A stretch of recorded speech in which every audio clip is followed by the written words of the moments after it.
It was the late autumn season of 1922. I had called upon my friend Mr. Sherlock Holmes and found him in deep conversation with a very stout, florid-faced, elderly gentleman. With an apology for my intrusion, I was about to withdraw when Holmes pulled me abruptly into the room and closed the door behind me. You could not possibly have come at a better time, Watson. Apologies, Holmes. I was afraid that you were engaged. So I am. Very much so. Then I can wait in the next room.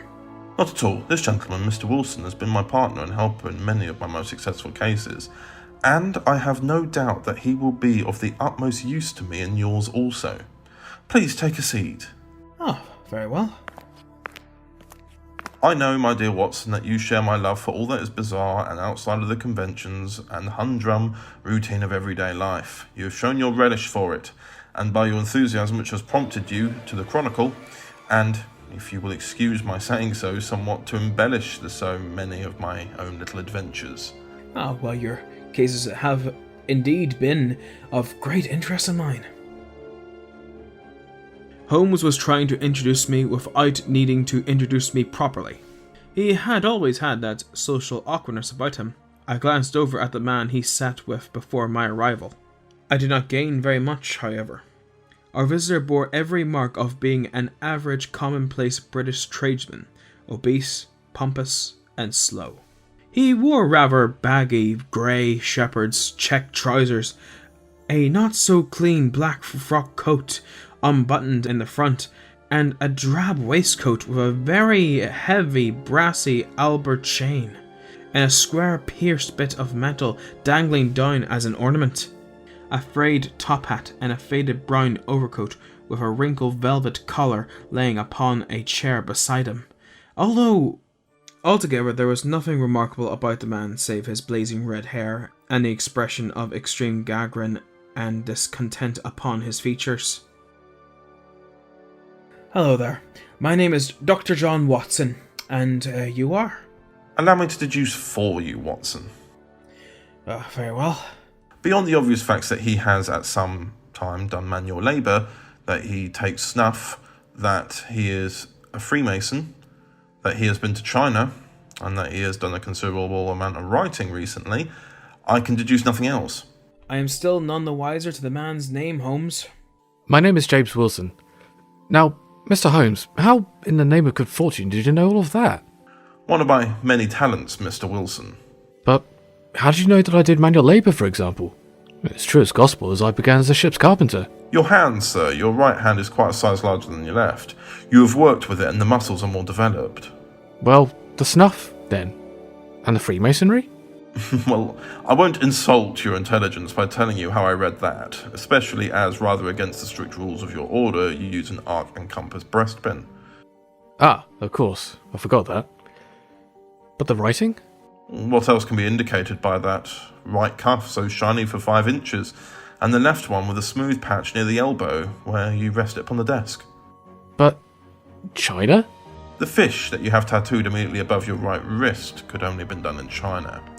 I've made a small study of tattoo marks and have even contributed to the literature of the subject. That trick of staining the fish's scales and the delicate pink is quite peculiar to China. When, in addition, I see a Chinese coin hanging from your watch chain, the matter becomes even more simple. Not to worry, Mr. Wilson. You get used to this.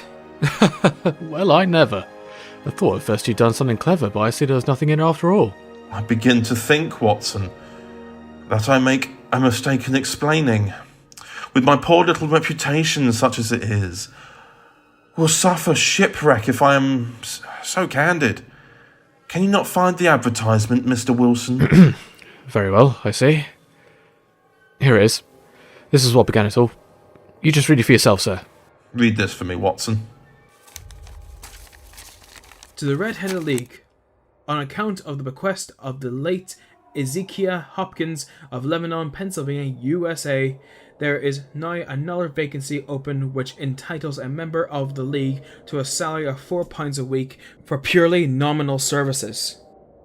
All red-headed men who are in sound in body and above the age of 21 are eligible.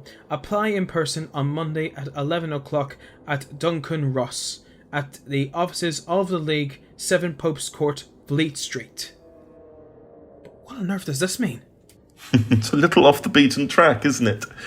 Now, Mr. Wilson, off you go at scratch and tell us all about yourself, your household, and the effect which this advertisement had upon your fortunes. And you will make first a note, Watson, of the paper and the date. This advertisement is dated April 27th, 1922, just 6 months ago. Very good. Pray continue. Well, it's just as I've been telling you, Mr. Holmes. I have a small pawnbroker's business at Coburg Square near the city. It's not a very large affair, and of late years it's not done more than just give me a living.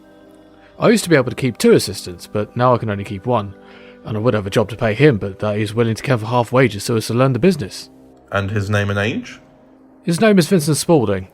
It's hard to say his age. I should not wish a smarter assistant, Mr. Holmes, and I know very well that he could better himself and earn twice what I'm able to give him. But after all, if he is satisfied, why should I put ideas in his head? Why indeed? You seem most fortunate in having an employee who comes under a full market price. It is not a common experience among employers in this age. Nonetheless, I cannot be sure that your assistant is not as remarkable as your advertisement. Oh, I see. He has his faults, however. Never was such a fellow for photography. Snapping away with the camera when he ought to be improving his mind, and then diving down into the cellar like a rabbit into its hole to develop his pictures. That is his main fault, but on the whole he's a good worker. There's no vice in him. I understand, but does he still work with you? He does. He and a girl of 14 years of age. She does a bit of simple cooking and keeps the place clean. That's all I have in the house. For I am a widower and never had any family. We live very quietly, sir, the 3 of us, and we keep a roof over our heads and pay our debts if we do nothing more. So, this advertisement? I was just coming to that. The first thing that puts us out was that advertisement. Vincent came down to the office 2 months ago today, with this very paper in his hand. He tells me that he wished he were a red-headed man. I questioned him as to why. His response was nothing other than intriguing. Go on. He mentioned another vacancy on the League of the Red-Headed Men, adding that it's worth quite a little fortune to any man who gets it. And he says he understood that there are more vacancies than there are men, so that the trustees are at their wits' end what to do with the money. But He finished his statement saying that if only his hair would change colour, here's a nice little crib all ready for him to step into. so your employee sought a new line of work. You see, Mr. Holmes, I'm a very stay-at-home man, and as my business came to me instead of my having to go to it, I was often weeks on end without putting my foot over the doormat. In that way, I didn't know much of what was going on outside, and I was always glad of a bit of news. Have you never heard of the League of the Red-Headed Men? Never. Why, I wonder, for you are eligible yourself for one of these vacancies. And what are they worth? Oh, merely a couple of hundred a year. But the work is slight, and it need not interfere very much with one's other occupations. This is what your employee told you. Exactly. You'd be correct in that this made me prick up my ears, for the business has not been over good for some years, and an extra couple of hundred would have been very handy. Understandably. Now, what else did Vincent have to say? He showed me the advertisement, saying that there was an address where you should apply for particulars. As far as I could make out, the League was founded by an American millionaire, Ezekiel Hopkins, who was very peculiar in his ways. He was himself red-headed, and had a great sympathy for all red-headed men. So when he died, it was found out that he had left his enormous fortune in the hands of trustees, with instructions to apply the interest to the providing of easy berths to men whose hair is of that colour. From all I hear, it's splendid pay and very little to do. But wouldn't there be millions of red-headed men applying anyways? I thought this too, but apparently it's not as many as we may think. My assistant continued, saying it is really confined to Londoners and to grown men. This American had started from London when he was young and he wanted to do the old town a good turn. Fascinating. So there's a whole society based on the colour of one's hair. Indeed.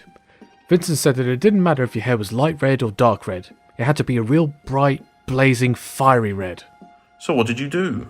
As you may see for yourselves, my hair is of a very full and rich tint, so that it seemed to me that if there was to be any competition in the matter, I stood as good a chance as any man that I'd ever met.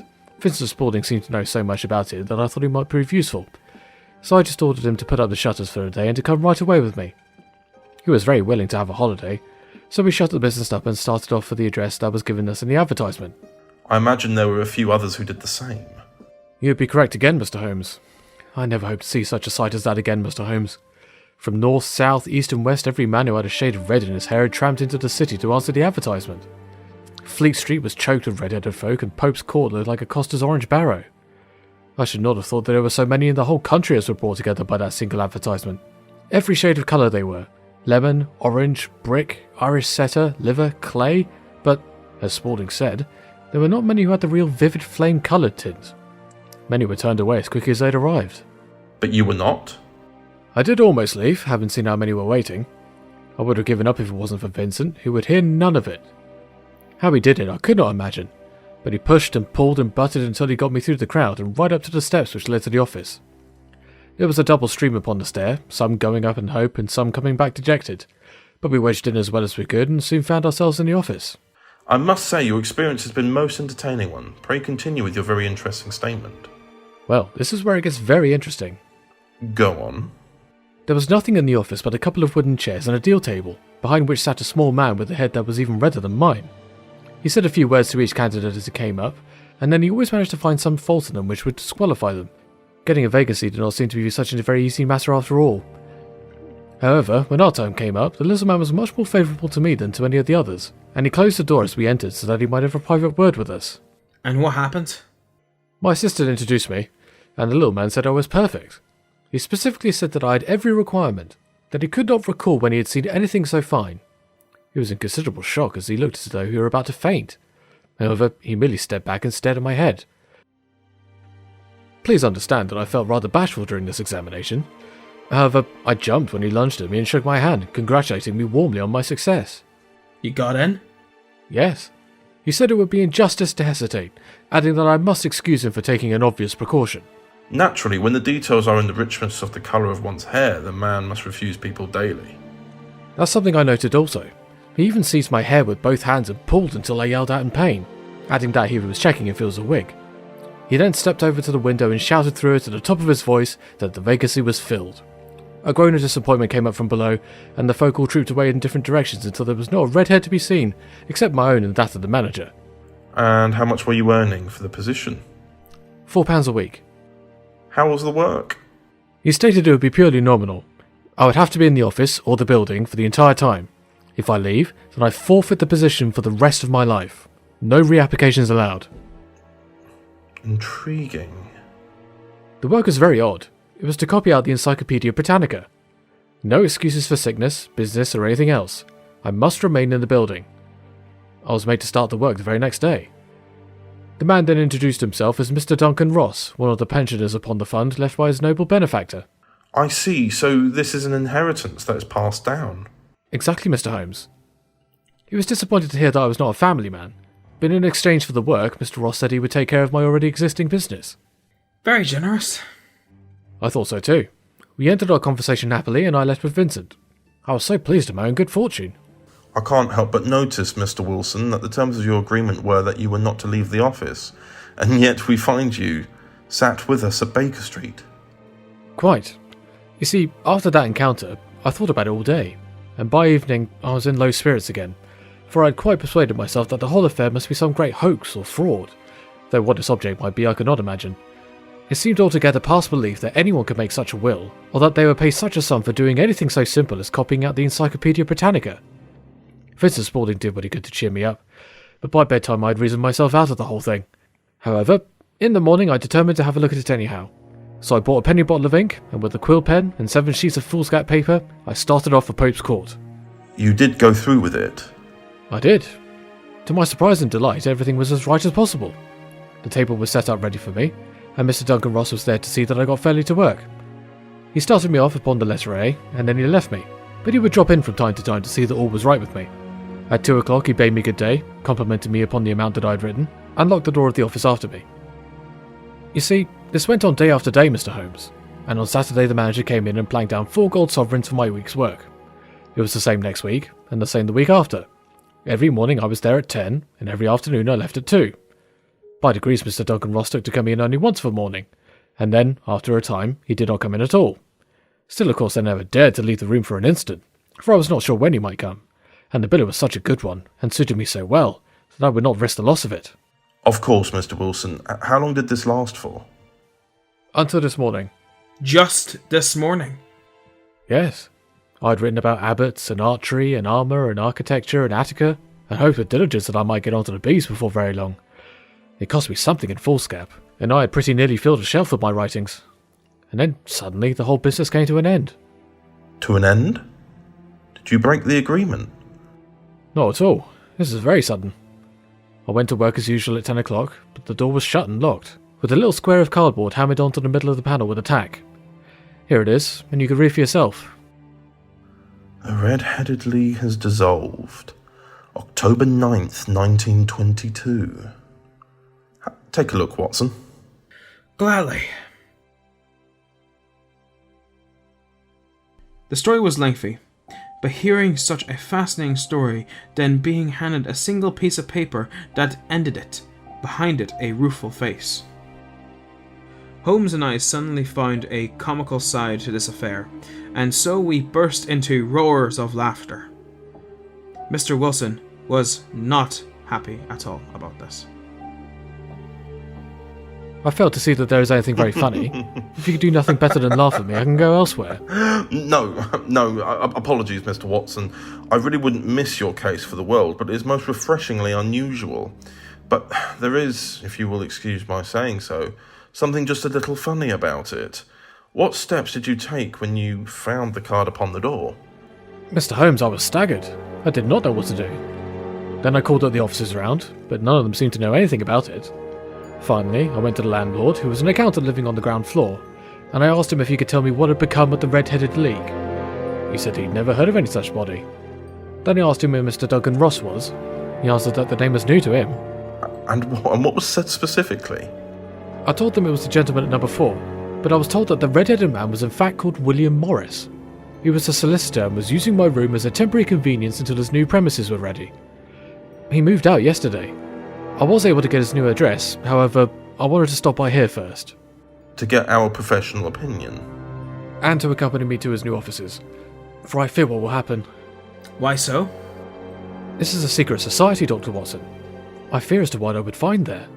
I understand. Well, the day is still young, Mr. Wilson. I'll get my coat. Watson, will you be joining us? Of course, Holmes. I wouldn't miss it.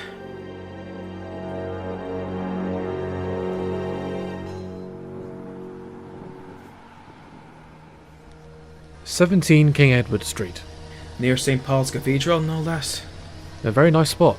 Anyway, Mr. Holmes, shall we? We shall. Come along.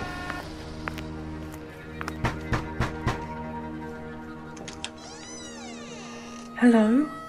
Hello there, madam. My name is Sherlock Holmes. With me is my colleague, Dr. John Watson, and our client, Mr. Jabez Wilson. May we speak with the manager of the building? We were permitted access to the building, where on very basic examination it was made very clear this building was for the construction of artificial kneecaps. Worse enough, nobody had ever heard of William Morris nor Duncan Ross. We left the building and went on a short walk as Holmes built up a bigger picture in his mind. Your case is an exceedingly remarkable one, Mr. Wilson, and I shall be happy to look into it. From what you have told me, I think it is possible that graver issues hang from it than may at first sight appear. Grave enough. I've lost £4 a week. Mr. Wilson, as far as you are personally concerned, I do not see that you have any grievance against this extraordinary league. On the contrary, you are, as I understand, richer by some £30, to say nothing of the minute knowledge which you have gained on every subject that comes under the letter A. You have lost nothing by them. I haven't, but I want to find out about them, and who they are, and what their object was in playing this prank, if it was a prank, upon me. It was a pretty expensive joke for them, for it cost them £230. We shall endeavour to clear up these points for you. And first, 1 or 2 questions, Mr. Wilson. This assistant of yours who first called your attention to the advertisement, how long had he been with you by this point? A month, I believe.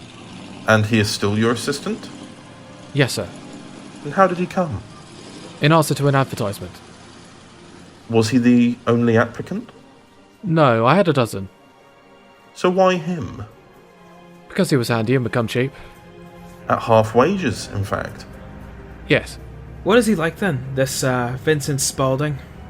Well, he's small, stout-built, very quick in his ways. No hair in his face, though he's not short of 30.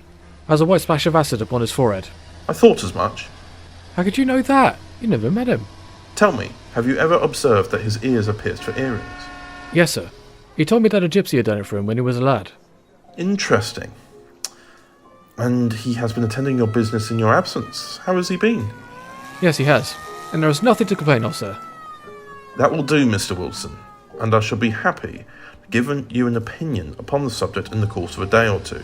Today is Saturday, and I hope that by Monday we shall come to a conclusion.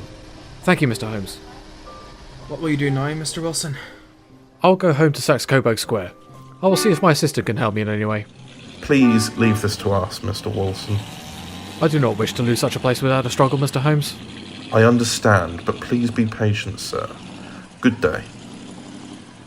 Good day, Mr. Holmes. Dr. Watson? Well, Watson, what do you make of it all? I make absolutely nothing of it. It is a most mysterious business. As a rule, the most bizarre thing is the less mysterious it proves to be.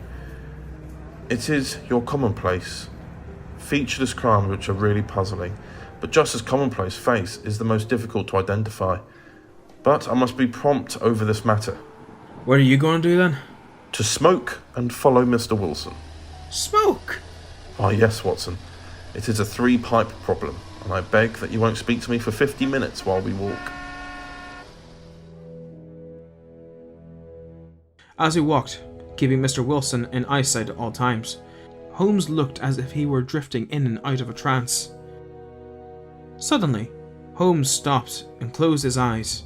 This became awkward for people around us as I tried to move him. I thought something serious had happened to him, until he suddenly burst into life. Sarasate plays at the St. James's Hall this afternoon. What? What do you think, Watson? Could your patient spare you for a few hours? Doesn't sound like I have much choice, Holmes. Then follow me. We are going through the city first, and we can have some lunch on the way, and I observe that there is a good deal of Italian music on the programme, which is rather more to my taste than German or French. It is introspective, and I want to introspect. Come along. We travelled by the tube as far as Albertsgate, and a short walk took us to Saxe-Coburg Square, the scene of the singular story which we had listened to in the morning. It was a poky little shabby genteel place where 4 lines of dingy 2-storey brick houses looked out into a small railed-in enclosure, where a lawn of weeded grass and a few clumps of faded laurel bushes made it hard fight against the smoke-laden, uncongenial atmosphere. 3 gilt balls and a brown board with Jabez Wilson in white letters upon a corner house announced the place where our red-headed client carried out his business. Sherlock Holmes stopped in front of it with his head on one side and looked it all over, with his eyes shining brightly between puckered lids. Then he walked slowly up the street and then down again to the corner, still looking keenly at the houses. Finally he returned to the pawnbroker's and, having kicked 2 or 3 times, he went to the door and knocked. It was instantly opened by a bright-looking, clean-shaven young fellow. We assumed this was Vincent Spaudling. Thank you for answering. I only wish to ask how you would go from here to the Strand Museum. Oh, I see. 3rd right, 4th left. Thank you kindly. Smart fellow that. He is, in my judgment, the 4th smartest man in London, and for daring, I am not sure that he has not a claim to be the 3rd. I have known something of him before. Evidently, Mr. Wilson's assistant accounts for a good deal in this mystery of the Red-Headed League. I am sure that you inquired your way merely in order that you might see him. Not him. What then? The knees of his trousers. And what did you see? What I expected to see. Holmes, why are you being so difficult? My dear Watson, this is a time for observation, not for talk. We are the spies in an enemy's country. We now know something of the Saxe-Coburg Square. Now let us explore the parts which lie behind it. The road in which we found ourselves as we turned into the corner from the retired Saxe-Coburg Square presented as a great contrast to it as the front of a picture does to the back. It was one of the main arteries which conveyed the traffic of the city to the north and west. The roadway was blocked with an immense stream of commerce flowing in a double tide inward and backward, while the footpaths were black with the hurrying swarm of pedestrians.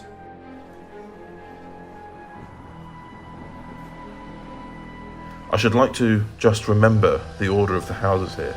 It is a hobby of mine to have an exact knowledge of London. There is Mortimer's, the tobacconist, a little newspaper shop, the Coburg branch of the City and Suburban Bank, the vegetarian restaurant, the McFarlane carriage building depot, and that carries us right to the other block. Well, everyone needs a hobby, Holmes. And now we've done our work, so it's time we had some play. A sandwich and a cup of coffee, then off to Violin Land, where all is sweetness and delicacy and harmony, and then there are no red-headed clients to vex us with their conundrums.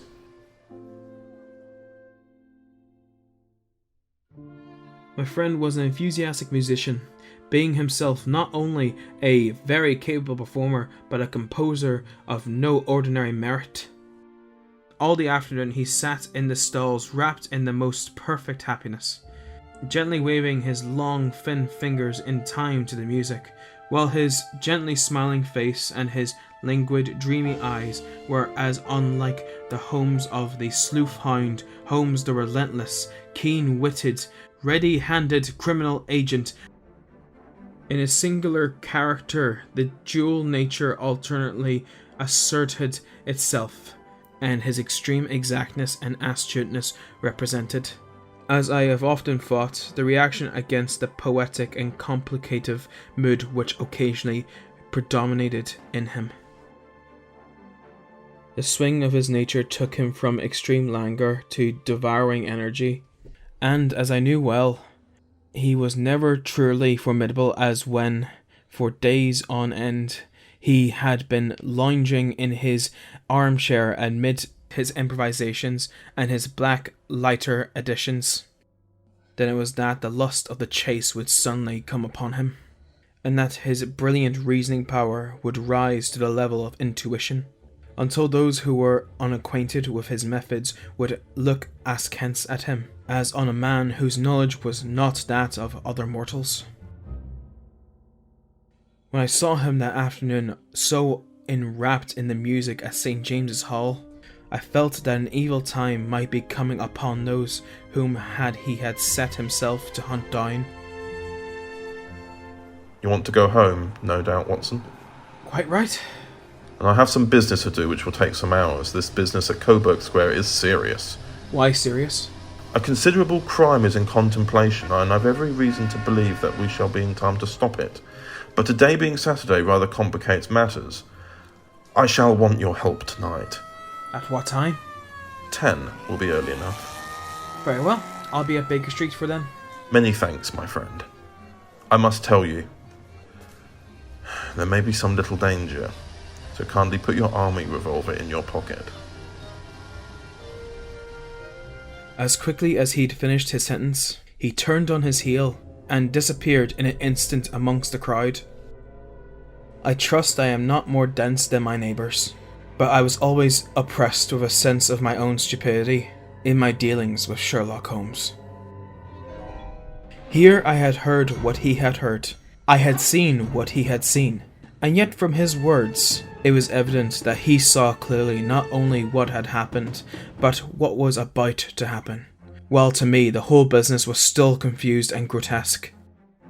As I drove home to my house in Kensington, I thought over it all, from the extraordinary story of the red-headed copier of the encyclopedia down to the visit to the Saxe-Coburg Square and the ominous words with which he had parted from me.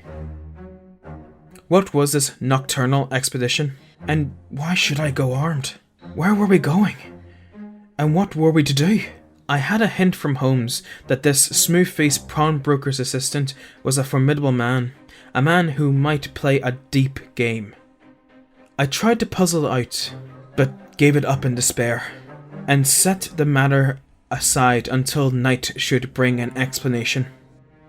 It was 9:15 when I started from home, and made my way across the park, and so through Oxford Street to Baker Street. 2 hansoms were standing at the door, and as I entered the passage, I heard the sound of voices from above. On entering his room, I found Holmes in animated conversation with 2 men, one of whom I recognised as Peter Jones, the official police agent, while the other was a long, thin, sad-faced man with a very shiny hat and oppressively respectable frock coat. Excellent, our party is complete. Watson, I think you know Mr. Jones of Scotland Yard. Let me introduce to you Mr. Merryweather, who is to be our companion in tonight's adventure. We're hunting in couples again, Doctor. You see, our friend here is a wonderful man for starting a chase. All he wants is an old dog to help him to do the running down. I hope a wild goose may not prove to be the end of our chase. You may place considerable confidence in Mr. Holmes, sir. He has his own little methods, which are, if he won't mind me saying so, just a little too theoretical and fantastic. But he has the makings of a detective in him. It is not too much to say that once or twice, as in the business of the Sholto murder and the Agra treasure, he has been more nearly correct than the official force. Very well, if you say so, Mr. Jones. It is all right. I think you will find that you will play for a higher stake tonight than you have ever done yet, and that the play will be even more exciting. For you, Mr. Merryweather, the stake for you will be at some £30,000, and for you, Mr. Jones, it will be the man upon whom you wish to lay your hands.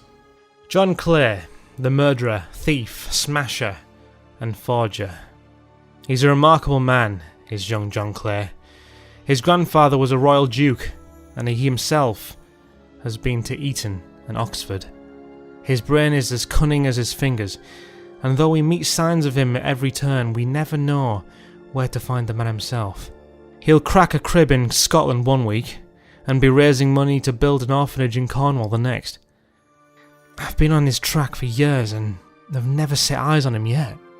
I hope that I may have the pleasure of introducing you tonight. I've had one or two little turns also with the Mr. John Clay, and I agree with you that he is at the head of his profession. It is past 10, however, and quite the time that we started.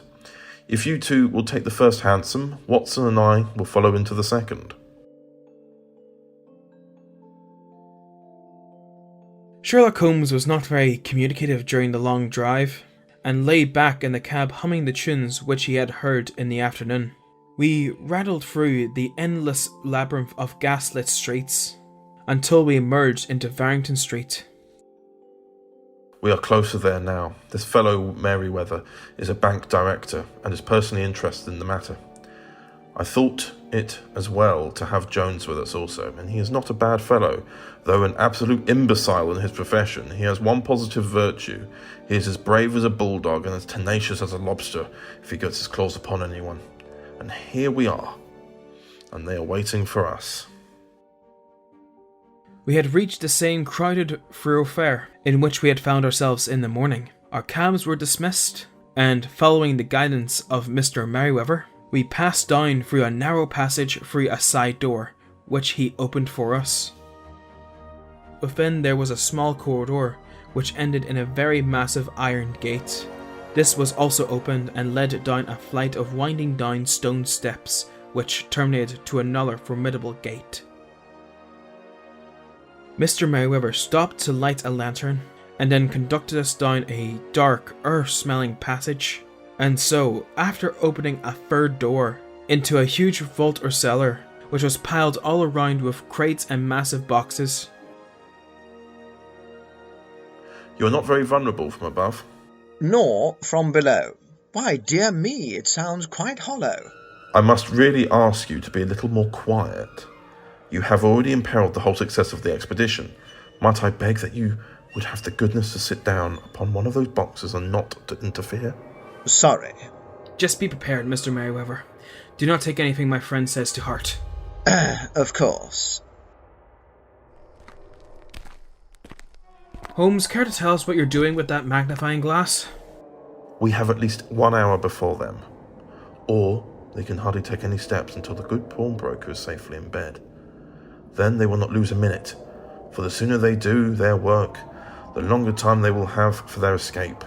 We are at present, Watson, as no doubt that you have divined in the cellar of the city branch of one of the principal London banks.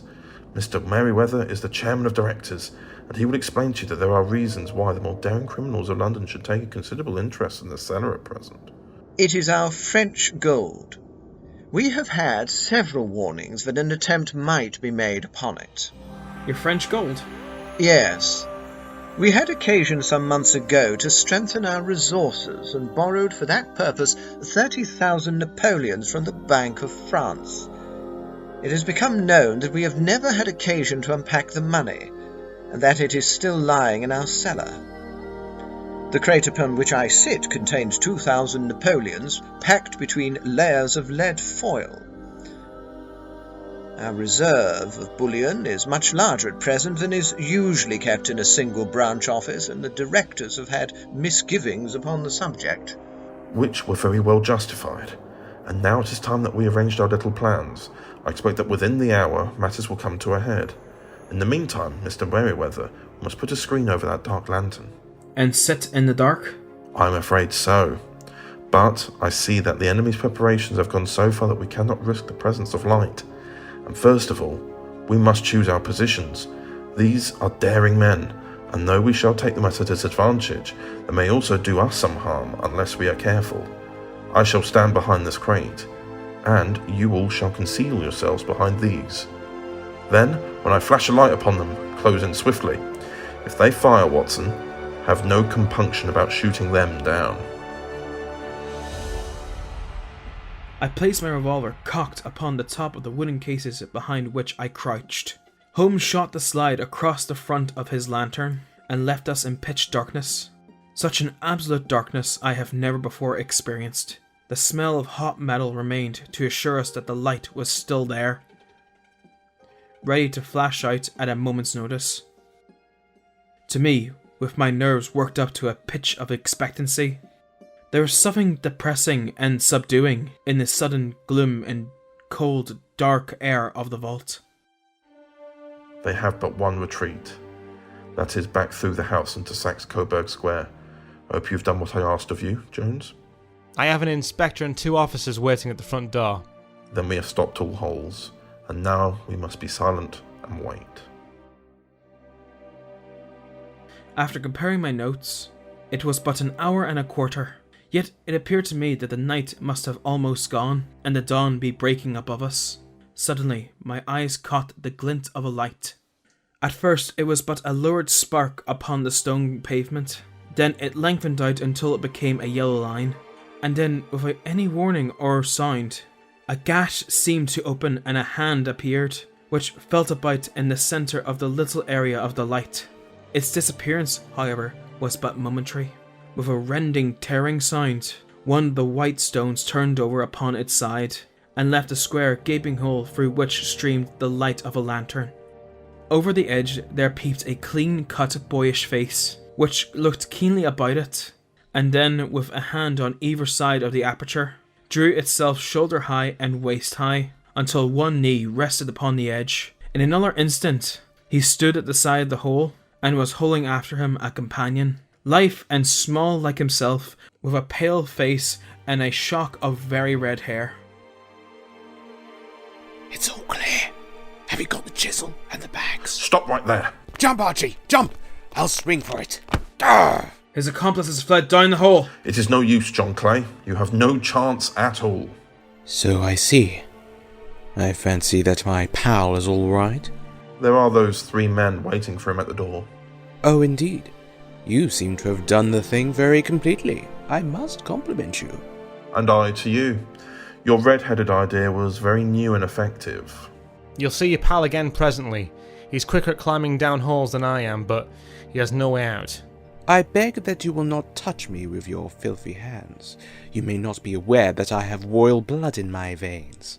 Have the goodness also, when you address me, always to say, sir, and please.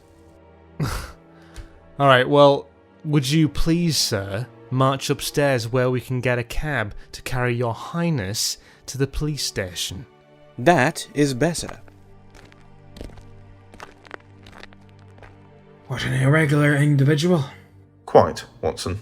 Really, Mr. Holmes, I do not know how the bank can thank you, or repay you. There is no doubt that you have detected and defeated in the most complete manner one of the most determined attempts at bank robbery that have ever come within my experience. Not to worry, Mr. Merryweather. I had 1 or 2 little scores of my own to settle with Mr. John Clay. I have been at some small expense over this matter, which I shall expect the bank to refund. But beyond that, I'm amply repaid by having had the experience, of which is in many ways unique, and by hearing the very remarkable narrative of the Red-Headed League. Holmes and I left the scene about 30 minutes later. I returned home to a disgruntled Mary, whom I felt I had been ignoring for too long. The next morning, I received a telegram from Holmes asking me to visit him. Mary had felt I had been neglecting her, so I had promised her I would not be too long. So off I went to Baker Street. Watson, my friend, care for a brandy? You know I'll never say no. Excellent.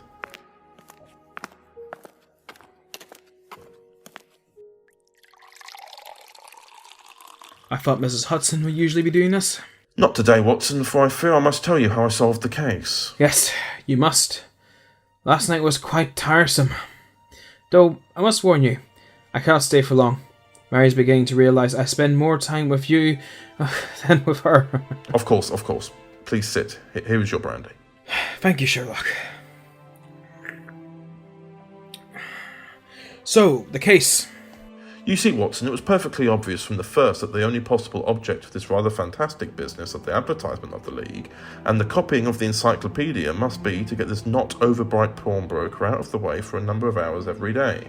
It was a very curious way of managing it, but really, it would have been difficult to suggest a better alternative. I see. The method was no doubt suggested to Clay's ingenious mind by the colour of his accomplice's hair. The £4 a week was a lure which must draw him. But what was it to them? Who were they paying for thousands? They had put up an advertisement. One rogue has a temporary office and the other rogue entices the man to apply for it. And together they managed to secure his absence every morning in the week. And from the time that I heard that the assistant having come in for half wages, it was obvious to me that they had some strong motive for securing the situation. But how could you guess what the motive was? Had there been women in the house, I should have suspected a mere vulgar intrigue. That, however, was out of the question. The man's business was a small one, and there was nothing in the house which could account for such elaborate preparations, and such an expenditure as they were at. It must then be something out of the house. But what could it be? Quite, Holmes. What could it be? Well, I thought of the assistant's fondness for photography, and his trick of vanishing into the cellar. The cellar, Watson! There was the end of the tangled clue.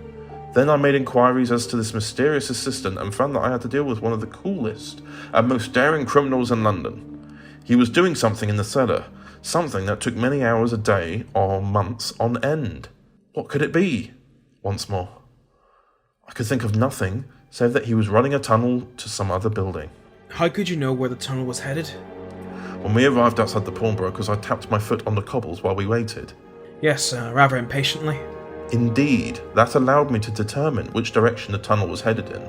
I was simply ascertaining whether the cellar was stretched out in front or behind, and it was not in front, as I had hoped. The assistant answered the door. We have had some skirmishes, but we had never set eyes upon each other before. I hardly looked at his face. His knees were what I wished to see. You must yourself have remarked at how worn and wrinkled and stained they were. They spoke of hours of burrowing. The only remaining point was what they were burrowing for.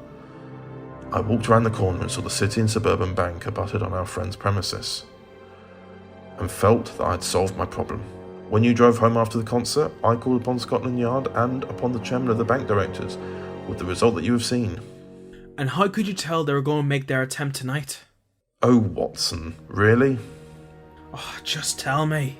Well, when they closed their League offices, that was a sign that they no longer cared about Mrs. Jabez Wilson's presence. In other words, they had completed their tunnel, but it was essential that they should use it soon, as it may be discovered or the bullion might be removed. Saturday would suit them better than any other day, as it would give them 2 days for their escape. For all these reasons, I expected them to come last night. Well, as always, Sherlock, you have reasoned it out beautifully. It is so long a chain, and yet every link rings true. Alas, my life is spent in one long effort to escape the commonplaces of existence, Watson.